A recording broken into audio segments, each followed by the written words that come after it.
L'ange de la mort est l'un des deux sujets qui nous intéressent le plus. Malakul Maut. Bon, il prend des vies, mais il y a tellement de gens qui meurent en même temps. Comment fait-il pour prendre leur vie simultanément? Ou lorsque de nombreuses personnes mourront lors du jour dernier, comment prendra-t-il toutes ces vies en même temps? Une autre question, comment la vie de cet ange sera prise? Allah prendra-t-il la vie de l'ange de la mort après que cet ange ait pris la vie de tous les humains? M'apparaîtra-t-il avec un air effrayant lorsque je mourrai, ou bien m'aura-t-il l'air d'un ami? C'est un sujet qui suscite une grande curiosité chez de nombreuses personnes. Mes frères, aujourd'hui nous allons changer notre manière de voir l'ange de la mort. C'est un nom dont les gens ont peur parce que sa mission va de pair avec la mort. Par exemple, si je vous demandais, n'aimeriez-vous pas voir Mikaïl alayhi salam, Israfil alayhi salam, Djibril alayhi salam, que diriez-vous? Pas de problème, n'est-ce pas? Vous voulez voir ces archanges.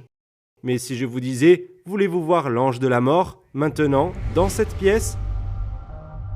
Que diriez-vous? Vous répondriez probablement non. Pourrais-je le voir plus tard? En réalité, les gens essayent de l'éviter parce qu'il prend des vies. Si vous vous demandez pourquoi Allah ne prend-il pas les âmes lui-même, a-t-il besoin d'un ange? Quelle serait la réponse? Bediüzzaman Said Nursi, un célèbre savant, donne une bonne réponse dans son tafsir Risale Nour. En réalité, qui prend la vie? Nous disons l'ange de la mort, mais c'est en fait Allah subhanahu wa ta'ala qui prend des vies, n'est-ce pas? Quand une personne perd un être cher, elle a du mal à voir le bon côté de la mort et dans son désespoir, elle commence à se plaindre. Que se passe-t-il alors? Sa plainte sera directement adressée à Allah. Mais que fait Allah subhanahu wa ta'ala? Par miséricorde, il fait de l'ange de la mort un véritable intermédiaire pour que la plainte soit transmise à l'ange et non pas directement à Allah subhanahu wa ta'ala. Il y a une narration sur l'ange de la mort.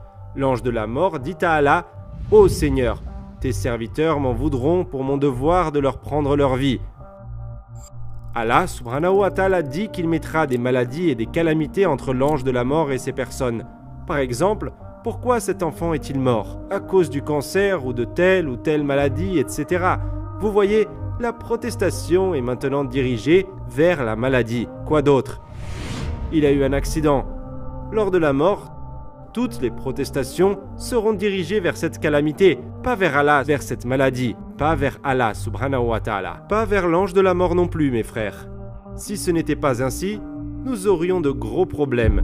Autrement dit, si ces plaintes allaient directement à Allah subhanahu wa ta'ala, lors d'une mort ou d'une catastrophe, que Dieu nous en préserve, ça pourrait pousser cette personne à quitter sa religion. Regardez la miséricorde d'Allah subhanahu wa ta'ala.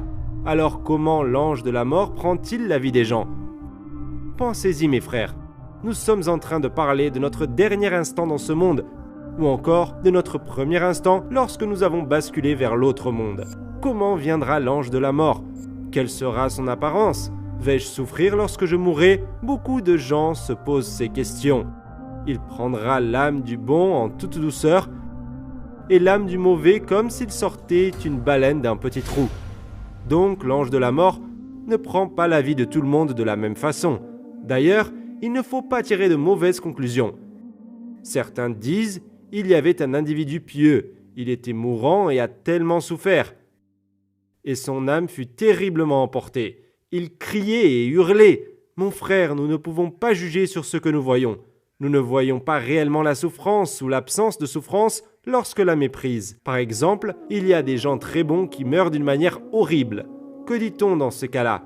On dit « En fait, ce n'était pas une personne pieuse. » Ça, c'est le moment de la mort que nous voyons. Peu importe l'impression que vous donnez quand vous mourrez, nous ne pouvons pas connaître le degré de douleur ou d'absence de douleur lorsque l'âme est enlevée. Il y a une très belle narration sur le prophète Ibrahim alayhi salam. Il dit à l'ange de la mort: « Montre-moi ton apparence lorsque tu prends l'âme des gens mauvais. » L'ange dit: « Tu ne pourras pas le supporter. » Ibrahim alayhi salam insista: « Je peux le supporter. » L'ange dit: « Tourne-toi de l'autre côté. » Ibrahim alayhi salam se retourna et vit l'ange tout en noir, avec ses cheveux et sa barbe mélangés. Il était vêtu de noir et avait du feu et de la fumée qui sortaient de sa bouche et de ses narines. Ne réussissant pas à supporter cette scène, il s'évanouit. Waouh! Si nous ne parvenons pas à satisfaire les attentes d'Allah subhanahu wa ta'ala, nous risquons d'être confrontés à un scénario comme celui-ci, mes frères. Quand Ibrahim alayhi salam se réveilla, il vit l'ange de la mort sous son ancienne forme et lui dit « C'est assez pour un pécheur de voir ton apparence, même s'il ne fait face à aucun autre châtiment. Cette image est suffisante comme punition. » Subhanallah. Puis Ibrahim alayhi salam dit « Montre-moi ton apparence lorsque tu prends l'âme des bonnes personnes. » Lorsqu'il vit l'ange sous cette belle forme, il dit « C'est assez comme récompense pour voir les bonnes personnes de te voir sous cette forme. » Subhanallah. Il n'y a besoin d'aucun autre châtiment. Qu'a-t-il pu voir pour le pousser à dire cela? Il n'y a besoin d'aucun autre châtiment. Qu'est-ce que cela nous apprend? L'ange n'apparaît pas sous la même forme à tout le monde au moment de la mort. Par exemple, à quel point serez-vous heureux lorsque vous verrez Djibril alayhi salam? Ce sera certainement un sentiment très agréable, n'est-ce pas? Si vous plaisez à Allah, lorsque vous verrez l'ange de la mort devant vous, vous serez aussi heureux que si vous voyez Djibril alayhi salam. Vous n'aurez pas peur. En fait, à ce moment-là, vous verrez que tout ce en quoi vous avez cru durant toute votre vie est vrai. Autrement dit, les questions sur votre religion, l'islam, les récits sur l'ange de la mort, les hadiths, ils sont tous vrais. Il n'y a pas de raison d'avoir peur. L'ange de la mort est la confirmation de votre croyance. Vous serez détendu, vous serez satisfait, vous vous sentirez en paix. Surtout si vous avez vécu correctement. Au lieu de la peur, de l'inquiétude ou de la détresse, vous vous sentirez heureux parce que vous verrez l'ange sous une belle forme. Et il vous amènera au royaume éternel d'Allah, subhanahu wa ta'ala. Mes frères, si l'on vous confie quelque chose, vous allez travailler dur toute votre vie pour la protéger, n'est-ce pas? Vous vous sentirez soulagé lorsque vous la déposerez dans un endroit sûr. Vous avez lutté toute votre vie pour protéger votre religion, votre foi. Protéger cette chose vous a un peu fatigué. Et vous voyez l'ange de la mort.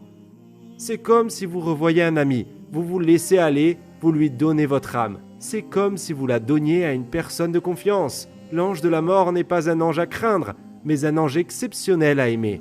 Pensez-y, nous avons certainement tous eu une période dans notre vie où nous avons commis beaucoup de péchés, et après nous nous ressaisissons, n'est-ce pas? Et si l'ange de la mort venait au moment où vous êtes au milieu de tous ces péchés, ne voulant même pas sortir de ce marécage, pensant que vous vous amusez?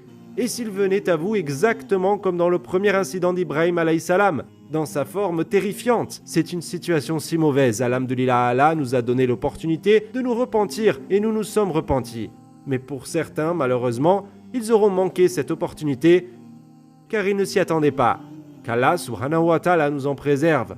Dans le verset 32 de la sourate Al-Nahl, il est expliqué comment l'âme est prise. Ceux dont les anges reprennent les âmes en état de pureté leur disant « Que la paix soit sur vous, entrez au paradis pour ce que vous faisiez. » Sourate Al-Anfal, verset 50. Si tu voyais, lorsque les anges arrachaient les âmes des mécréants, ils les frappaient sur leur visage et leur derrière en disant « Goûtez au châtiment du feu. » Les versets 1 et 2 de la sourate Al-Naziat. Pour ceux, les anges, qui arrachent violemment et par ceux qui recueillent avec douceur, qu'Allah nous compte parmi ceux dont l'âme est enlevée avec facilité. Cet instant est un moment magnifique. Vous voyez l'ange de la mort sous une belle forme. Il prend votre âme facilement. Savez-vous ce que cela veut dire? C'est fini. Tout est fini. Le test est terminé. Les difficultés sont surmontées. Les calamités sont terminées. Les factures, les examens, tout est terminé. Et maintenant, nous allons vers un monde complètement différent pour être éternellement heureux. Et maintenant, nous sommes prêts. Qu'Allah subhanahu wa ta'ala nous accorde à tous une si belle mort. Mes frères, revenons à la fameuse question. Comment l'ange prend-il tant de vie à la fois? D'après les statistiques, environ 160 000 personnes meurent chaque jour. Vous savez ce que cela veut dire? Imaginez un stade où il y a une énorme quantité de personnes criant et applaudissant. Puis leur vie est soudainement enlevée. Cela se produit tous les jours dans le monde. Effrayant, non? D'autre part, environ 390 000 bébés naissent chaque jour. Le monde se remplit d'un côté et se vide de l'autre. Comme les hôpitaux, ils accueillent les personnes les plus heureuses et les plus tristes du monde. Les personnes les plus tristes voient leurs proches à l'hôpital, ils les voient y décéder et être amenés à la morgue. Il y a aussi les couples les plus heureux qui ont des enfants. Le monde se remplit et se vide comme un hôpital. L'ange de la mort prend 160 000 vies chaque jour. Alors que se passera-t-il lors du jour dernier?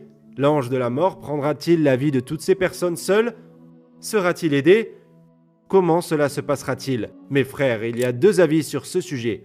Le premier avis est le mystère de la lumière.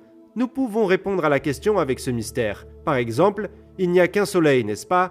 Mais si nous posons des miroirs dans nos mains, tout le monde pourra y voir le reflet du soleil, n'est-ce pas? Je le vois, vous le voyez, tout le monde peut le voir. Autrement dit, même s'il n'y a qu'un seul soleil, nous pouvons le voir reflété dans des millions de miroirs. Si le soleil qui a été créé par Allah pourrait être vu dans ma main, avec toute sa lumière, de la même manière, l'ange de la mort qu'Allah subhanahu wa ta'ala a créé, à un niveau plus élevé, peut aussi prendre la vie de nombreuses personnes simultanément avec le mystère de la lumière. Nous avons dit que c'est Allah subhanahu wa ta'ala qui prend les vies en réalité. Nous le comprenons mieux avec le mystère de la lumière. C'est Allah subhanahu wa ta'ala qui a créé le soleil et le miroir et leur a donné ses qualités. Donc Allah subhanahu wa ta'ala peut certainement prendre toutes ces vies en même temps. Il n'y a pas d'obstacle qui l'empêche. Lorsque nous pensons au jour dernier par exemple, il y a une centrale par où l'électricité entre dans la ville. Si nous l'éteignons soudainement, que se passe-t-il? Toutes les lumières s'éteignent en même temps. Au lieu de dire éteindre, disons mourir. Tout le monde meurt lors du jour dernier. Il y a des nations qui ont été détruites par le passé. Allah a détruit l'une d'entre elles en envoyant seulement un son. Juste un son. C'est très facile de prendre la vie de nombreuses personnes simultanément lors du jour dernier. Quel est le deuxième avis? Il a des assistants, des aides, l'ange de la mort se fera aider. Passons maintenant à une autre question que beaucoup de gens se posent. Qu'est-ce que c'était? Comment sera prise l'âme de l'ange de la mort? Après avoir pris les vies de toutes les personnes, Allah subhanahu wa ta'ala prendra-t-il aussi sa vie? Dans le tafsir de Boursevi, Ruhul Bayan, nous pouvons lire ce qui suit au sujet de l'interprétation du verset 11 de la sourate As-Sajda. Dans une narration, Allah subhanahu wa ta'ala demande à l'ange de la mort, après qu'il ait pris les âmes de tous les êtres vivants, « Qui reste-t-il parmi ma création ?» L'ange de la mort dit, « Seigneur, tu sais mieux que moi qui il reste. Il n'y a plus personne, sauf ce faible serviteur que je suis. » L'Apocalypse a eu lieu et seul l'ange de la mort reste dans ce monde immense. Puis Allah subhanahu wa ta'ala dit « Ô ange de la mort, tu as fait goûter la mort à mes prophètes, mes messagers et mes serviteurs. Bien que je connaisse parfaitement tout l'inconnu, ceci a été décrété dans ma connaissance éternelle. Tout doit périr, sauf moi-même. Maintenant c'est ton tour. » Une scène très intéressante, n'est-ce pas? Puis l'ange supplie le Seigneur « Ô Allah, aie pitié de ton ange de la mort et traite-le avec grâce parce qu'il est faible. » Allah dit « Mets ta main droite sous ta joue droite, couche-toi entre le paradis et l'enfer et meurs. » Il meurt ainsi par le commandement d'Allah subhanahu wa ta'ala. Après l'Apocalypse, lorsque tous les hommes, toute la création et tous les êtres vivants mourront, rien ne restera dans ce monde, subhanallah. Il ne restera qu'Allah subhanahu wa ta'ala dans ce monde qui s'est transformé en ruine. Pas d'humains, pas de plantes, pas de fleurs, pas d'animal, rien subhanallah. Le monde est maintenant complètement aplati et il n'y a plus rien si ce n'est l'essence d'Allah subhanahu wa ta'ala. C'est une scène très intéressante mes frères. Dans le Coran, Allah subhanahu wa ta'ala dit « Et il t'interroge au sujet des montagnes. Dis, mon Seigneur les dispersera comme la poussière et les laissera comme une plaine dénudée dans laquelle tu ne verras ni tortuosité ni dépression. » C'est comme si vous entendiez ces paroles. Ô monde, où sont tes rivières? Où sont tes mers? Où sont tes arbres? Où sont ces palais que les architectes ont conçus comme de véritables œuvres d'art? Où sont ceux qui ont vécu sous les bénédictions d'Allah subhanahu wa ta'ala, mais qui adoraient autre qu'Allah subhanahu wa ta'ala? Rappelez-vous, il y avait un couple à la 5e rue qui se mariait et leur cœur battait la chamade. Où est cette euphorie? Où est cette joie? Le monde avec toutes ses joies, ses émotions et ses peines sont maintenant toutes enterrées sous terre. Les choses pour lesquelles vous avez juré de tout sacrifier pour les obtenir, où sont-elles? Vous vouliez voyager dans le monde entier. Où est ce rêve aujourd'hui? Tout ce que vous avez vu et vécu est sous terre aujourd'hui. 110 milliards de personnes ont vécu et sont mortes sur terre. À qui appartient le monde maintenant? Où sont ces tyrans? Ceux qui pensaient que le monde leur appartenait, où sont-ils? Il est dit dans la Aya, Surat Al-Qasas, verset 88, « Tout doit périr sauf son visage. Tout ce qui est sur terre sera détruit, puis nous irons dans un monde où nous vivrons pour toujours. Peut-être que vous renoncez à suivre le chemin de votre religion pour quelque chose qui sera détruit. Rappelez-vous, vous n'avez pas eu le temps d'apprendre le Coran, mais vous avez eu le temps de regarder beaucoup de séries. Vous ne connaissez même pas les noms des 114 sourates du Coran. Vous avez reporté cela en pensant que vous reviendriez vers la religion à l'avenir. Et maintenant, vous voyez l'ange de la mort devant vous. ce sera votre plus grand regret. Si nous ne pouvons pas agir pour l'amour d'Allah subhanahu wa ta'ala, maintenant, à ce moment-là, nous supplierons Allah en disant « Je t'en prie, encore une chance, je t'en prie, encore une chance ». Mon frère, écoute, l'ange de la mort n'est pas là en ce moment, pas dans cette pièce. Tu as encore une chance, c'est le moment, allez, commencez une nouvelle vie, dites Bismillah pour une vie où vous direz « Je ferai ce qu'Allah veut et ne ferai pas ce qu'Allah ne veut pas ». C'est tout, repentons-nous, réfléchissons à nos défauts et à ce qui devrait faire partie de nos vies. Disons Bismillah à une nouvelle vie. Il n'est pas nécessaire, crois-moi, il n'est pas nécessaire de désobéir à Allah subhanahu wa ta'ala pour un gain mondain insignifiant. Nous avons 20 ans, peut-être 40 ans de plus à vivre dans ce monde. Nous allons un peu manger, un peu boire, aller quelque part et soudainement ce sera fini. Donc il n'y a pas beaucoup de temps, nous sommes en pleine conférence religieuse en ce moment. Supposons que quelqu'un ici se repente et emprunte le bon chemin puis meurt dans cet état-là. Allah subhanahu wa ta'ala regarde nos intentions. Si cette personne avait vécu, il aurait voulu vivre dans le cercle de l'islam. Une âme qui est prise dans cet état n'est pas égale à l'âme d'une autre personne qui a été prise alors qu'il était dans le cercle des péchés, qui a reporté son repentir et a rencontré l'ange de la mort dans cet état. Effrayant. Bien sûr, ces frères ne sont pas égaux, c'est votre vie, c'est votre choix, ce sont vos regrets, ce sont vos croyances éternelles.